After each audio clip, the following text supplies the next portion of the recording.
Evening Pawan Kalyan గారు phone చేశారు.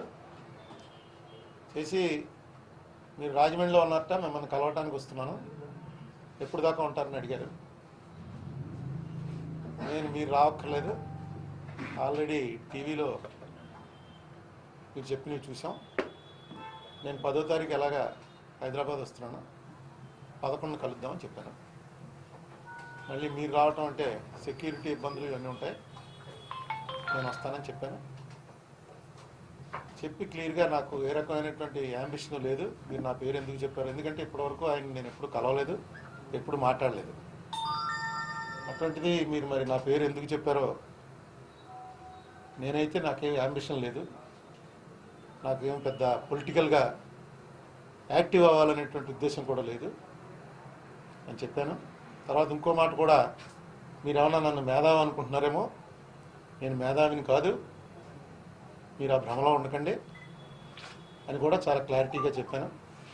చెప్తే ఆయన అలా కాదండి, మనం కలిసినప్పుడు మాట్లాడదాం, మీరందరూ నాకు ఈ ఇష్యూలో సపోర్ట్ చేయాలి. ఆయన పార్టీ విషయం కానీ ఏం ఎత్తలేదు.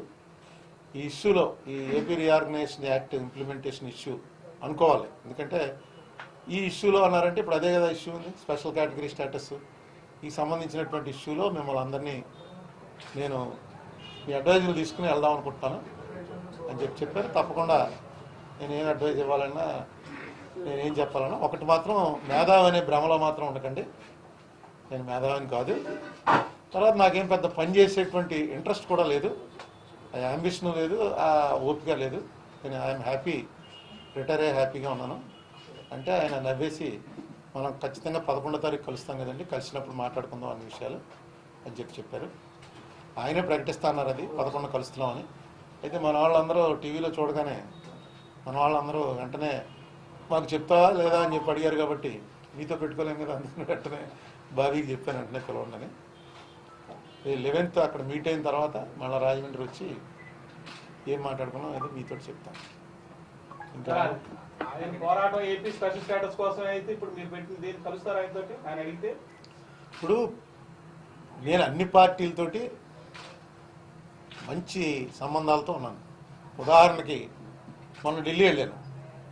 ఢిల్లీ వెళ్తే లంచ్ సీఎం రమేష్ దగ్గర, డిన్నర్ వైవి సుబ్బారెడ్డి దగ్గర.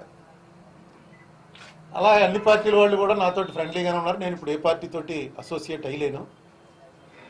అందుకే నాకు పవన్ కళ్యాణ్ జనసేనతో కానీ కాంగ్రెస్ పార్టీతోటి కానీ ఎవరితోటి, మొన్న కాంగ్రెస్ పాదయాత్ర జరిగితే ప్రతిరోజు వెళ్ళాను. నేను వాళ్ళతో కలిసి నడవలేదు కానీ వెళ్ళాను. అందులో రామచంద్రరావు గారు కానీ ముఖ్యులతో మాట్లాడాం.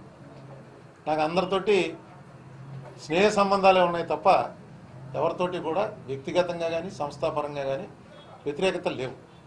పవన్ కళ్యాణ్ డెఫినెట్గా సెలబ్రిటీ, ఒక సెలబ్రిటీ అయినటువంటి మనిషి, ఒక పార్టీని స్థాపించినటువంటి వ్యక్తి. అరుణ్ కుమార్ తోటి కన్సల్ట్ చేస్తాను అని అంటే నిజంగా నేను ఐఎమ్ ఆనర్డ్.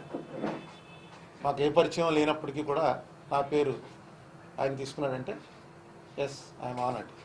ఆ మాట ఆయనకి కూడా చెప్పాను.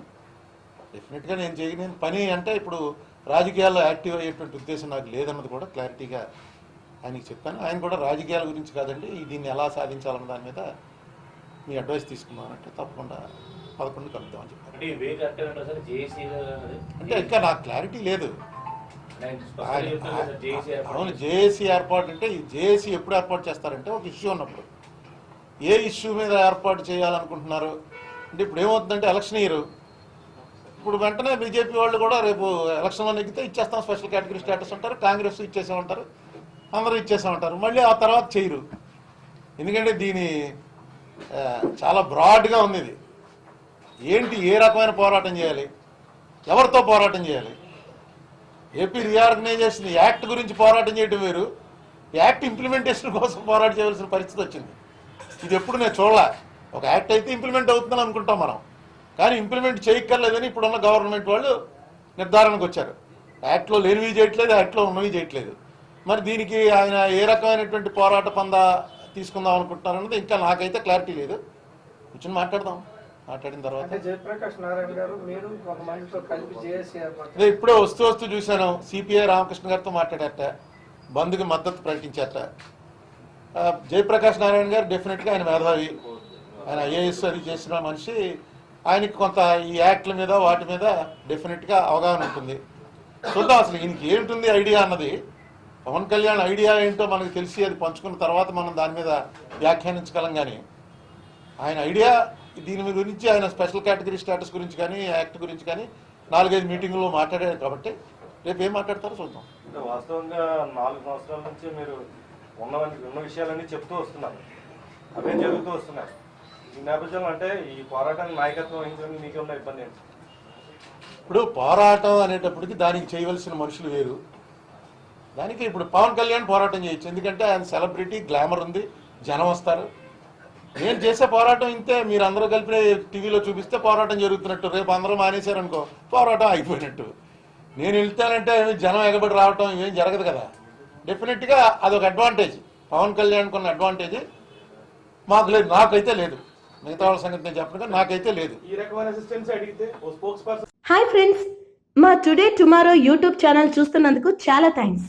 మరిన్ని లేటెస్ట్ వీడియోస్ కోసం వెంటనే సబ్స్క్రైబ్ చేయండి. అలాగే ఈ బెల్ ని కూడా రింగ్ చేసేయండి. మా నోటిఫికేషన్స్ అన్ని మీ మొబైల్లో వస్తాయి. అలాగే మా వీడియోస్ మీకు నచ్చితే లైక్ చేయండి, షేర్ చేయండి, నచ్చకపోతే కామెంట్ చేయండి.